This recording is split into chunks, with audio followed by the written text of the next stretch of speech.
نبی کریم صلی اللہ علیہ وسلم جس کا تذکرہ کریں، تجھے اس کے اوپر تکلیف ہو رہی ہے تو اپنے ایمان کا جائزہ لے۔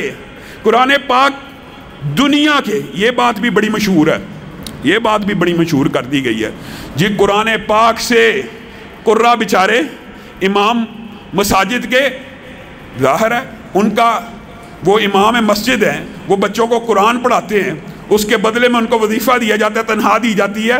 یہ لبرل مافیا، محبتی مافیا، ملحد مافیا، منکرین حدیث مافیا اس کے جواب میں پتہ کیا کہتا ہے؟ یہ جی بیچارہ امام مسجد، یہ بیچارہ قاری قرآن بیچ بیچ کے معاذ اللہ کما رہا ہے۔ بدبختو، قرآن پاک اس لیے بھی پڑھا جا سکتا ہے کہ اللہ دنیا کے کام کرے، اور اس لیے بھی پڑھایا جا سکتا ہے کہ اس کی ذاتی روزی چلے، دلیل موجود ہے۔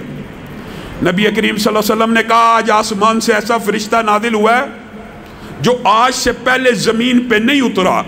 اے اللہ کے رسول کیا کرنے اترا ہے؟ وہ مجھے خوشخبری دینے آیا ہے کہ اللہ رب العزت نے کلام حمید میں 2 ایسے مقامات آپ کو عنایت کر دی ہیں جو سابقہ کسی نبی کو بھی عطا نہیں کیے۔ کون سے 2 مقامات؟ ایک سورت فاتحہ اور ایک سورت بقرہ کی آخری 2 آیات آپ کے اوپر نازل کر دی ہیں۔ سورت فاتحہ کے حوالے سے اگر اکیلے اس کے فضائل بیان کیے جائیں نا، اس کے اکیلے کے تفسیر ابن کثیر اٹھا لیجئے، کوئی تفسیر کی کتاب اٹھا لیجئے، جب قرآن پاک کی ابتدا ہوتی ہے سورت فاتحہ کی تفسیر شروع ہوتی ہے، اس کے فضائل و مناقب کے اوپر مستقل کئی جمعے پڑھائے جا سکتے ہیں۔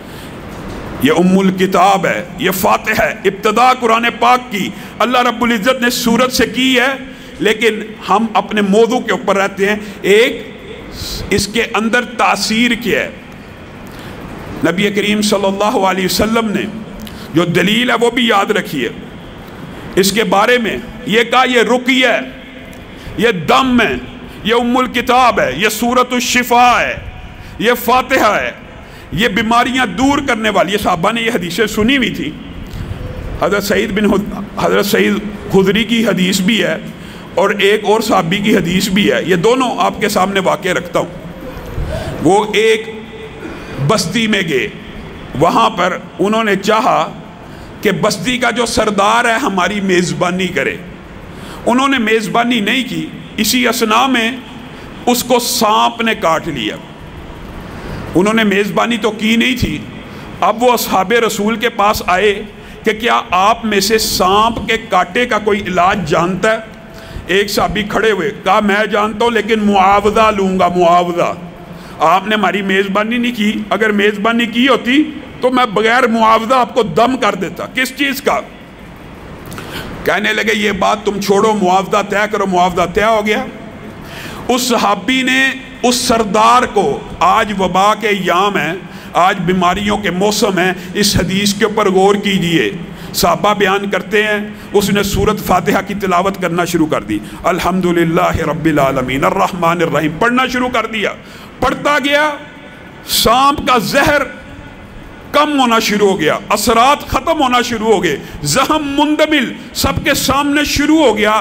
تھوڑی ہی دیر بعد یہ پڑھ پڑھ کے پھونکتے گئے، تھوڑی دیر بعد وہ سردار بالکل ٹھیک ٹھاک ہو گیا، ایسے محسوس ہوتا تھا جیسے سانپ نے اس کو ڈسا ہی نہیں۔ جب وہ بالکل درست ہو گیا، انہوں نے معاوضہ حاصل کیا۔ اب صحابہ میں 2 گروہ بن گئے۔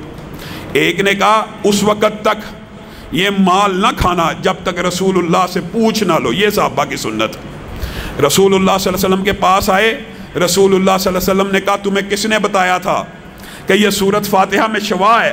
آپ نے کہا تھا قرآن میں شفا ہے، قرآن کی ابتدا سورت فاتحہ سے ہو رہی ہے، ہم نے یہ پڑھ کے پھونک ماری، اللہ نے اسے شفا دے دی۔ نبی کریم نے کہا میں نے بتایا تھا نا، تو پھر ایک بکری مجھے بھی دو، میرا بھی اس میں حصہ ہے۔ ایک مذاق کے طور پہ، ایک خوش طبعی کے طور پہ، ایک پیار کے طور کے اوپر نبی کریم صلی اللہ علیہ وسلم نے اجازت بھی دے دی۔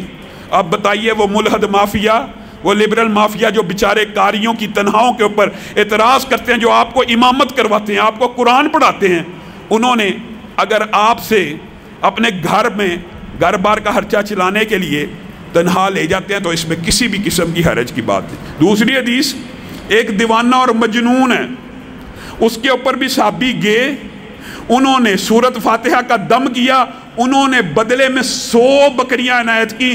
وہ جو پاگل اور مجنون ایک عرصے سے بیڑیوں میں جکڑا ہوا، ایک مرتبہ سورت فاتحہ صحابی پڑھ پڑھ کے پھونک پھونک کے، یعنی ایک ہی نشست کے دم میں بالکل تندرست ہو گیا۔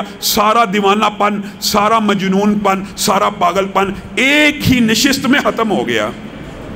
کیا